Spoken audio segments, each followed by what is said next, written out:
સોમનાથ જિલ્લામાં ડીઝલ અછત કોન્ટ્રાક્ટ એસોસિએશનનું આવેદન. એસોસિએશન દ્વારા કલેક્ટરને આવેદન પત્ર પાઠવવામાં આવ્યું. ડીઝલ પુરવઠો ના મળતા હાલાકી પડી રહી છે. રોડ અને કન્સ્ટ્રક્શન કામોની ધીમી ગતિ પડી છે.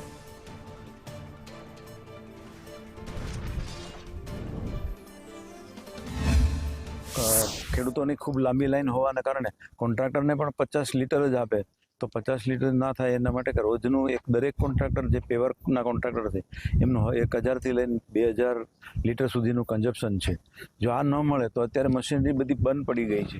ઘણા કામો એવા છે કે જેને અમે પાયા ખોદી નાખ્યા હોય અને ડાયવર્ઝન કર્યું હોય, જો એ પુલ કે બોક્સેલ કેવા ન થાય તો લોકો જ આવતા મહિનો વરસાદ થાય મહિના દિવસ પછી તો લોકો હેરાન થશે.